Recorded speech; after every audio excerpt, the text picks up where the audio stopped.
Do you have questions about conjugate acids and bases or Brønsted-Lowry theory of acids and bases? If you do, stay with me till the end of this video. Follow me on social media, Mr. Diego Tutoring on Instagram and TikTok, and follow me on my YouTube channel, Crushing Chemistry. Let's go. Which of these has the weakest conjugate base? We can rephrase that to the weaker the conjugate base, the stronger the acid. So it's basically asking us which one is the strongest acid. So first of all, we actually need to have an understanding of what conjugate acids and bases are. So that is part of the Brønsted-Lowry theory of acids and bases. According to Brønsted and Lowry, these were two people, acids are good donors of H+.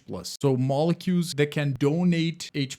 And of course, on the contrary, bases are good receivers of H+. So for example, acids, HCl plus ammonia, which is usually a really good Brønsted-Lowry base. HCl is going to donate the H+ to NH3. Since hydrochloric acid loses the H+, is going to be left as Cl- because it lost NH+. And NH3 neutral received that H+ and became NH4. Notice NH3, NH4 received this hydrogen right here. So HCl acted like an acid because it donated the H+, and the conjugate base of this acid is Cl-.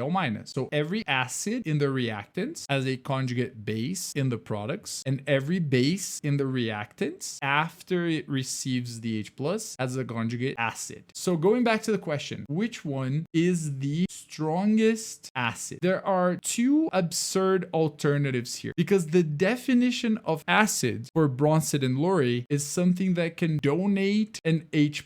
That means you need to have an H+ to give. NaCl doesn't even have a hydrogen. So the answer cannot be a salt like NaCl. Also, NaOH, every time you see a metal like sodium hydroxide, every time you see that group OH accompanied by a metal hydroxide, it's a strong base. And the question is asking which one is the strongest acid. So you have to act like an acid, so you can't have a strong base as your answer. Now, HCl is capable of donating this H+ here. When HCl donates the H+, it's acting like an acid, and after it loses the H+, it becomes Cl-.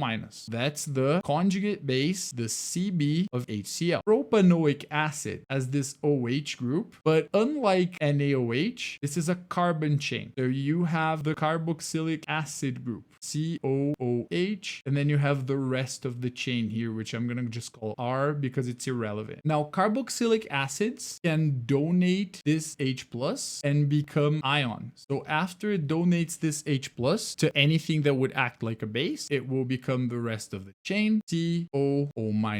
Or, in this case, CH₃CH₂COOH. And that is also a conjugate base. Which one has the weakest conjugate base? This is an acid with a halogen, chlorine, and this acid is an organic acid. It has a carbon chain in it. And organic acids, by definition, are weak, and weak acids tend to have really strong conjugate bases. Therefore, HCl, just like every halogen acid, is a strong acid. So this is going to be a weak conjugate base. The answer is letter A. All right, everybody. This has been Mr. Diego Tutoring on Instagram and TikTok, and Crushing Chemistry on YouTube. Subscribe to my YouTube channel, follow me on social media, and stay tuned for more videos like this. Bye.